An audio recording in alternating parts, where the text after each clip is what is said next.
There was once a common theme with car manufacturers that's dying out these days. Take your hatchback and put a boot on it. For some reason, people seem to think it's a more premium model in the range, and I'm not really sure why. And it's quite cheap for the company to develop. They only really have to develop the back half of the car, because the front half is completely shared. Volkswagen did it by making the Golf into a Jetta, Renault have made one from the Megane, but contrary to popular belief, Peugeot did not make one from the 205.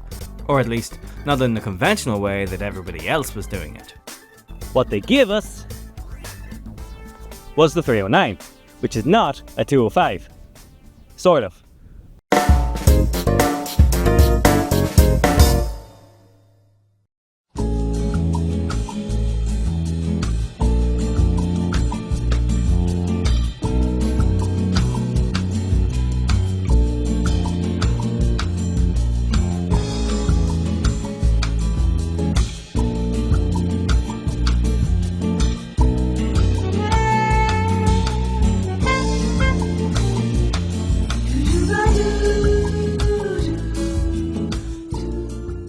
Introduced in 1985, the Peugeot 309 wasn't even going to be a Peugeot, and yes, I know you're all going to shout at me for my pronunciation of Peugeot.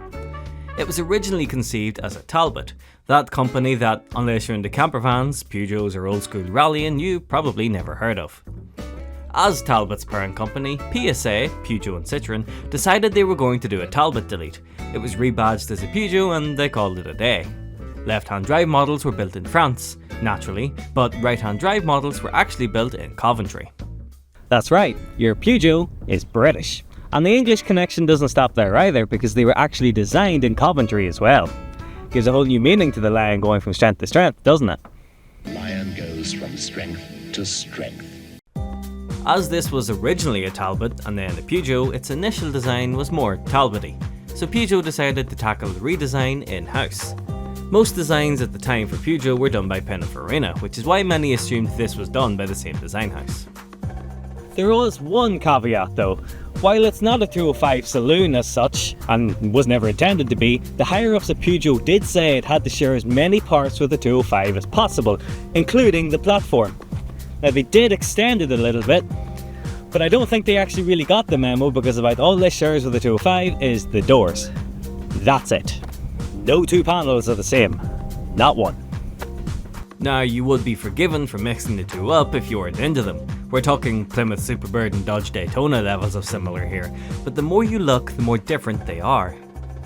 The 309 was a very highly regarded little car, with many different specs available. They even did a GTI one, which wasn't very common in small saloons. But maybe they should have, because many enthusiasts and critics said that the 205 wasn't as good a driving car as the 309 GTI. But of course no 205 GTI owner would ever tell you that. One extra special model was the Goodwood, presumably named after the Festival of Speed rather than horse racing.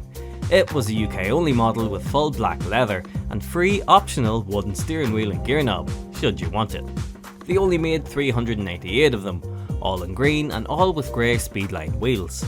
These were so expensive though that it wasn't uncommon to see them sitting in the forecourts until as late as 1994, considering, they stopped making the 309 in 1993. As Peugeot was gearing up to release the 306, which had its own saloon model which was actually a 306, in 1993 Peugeot decided it was time for this ill-fated Talbot to call it quits.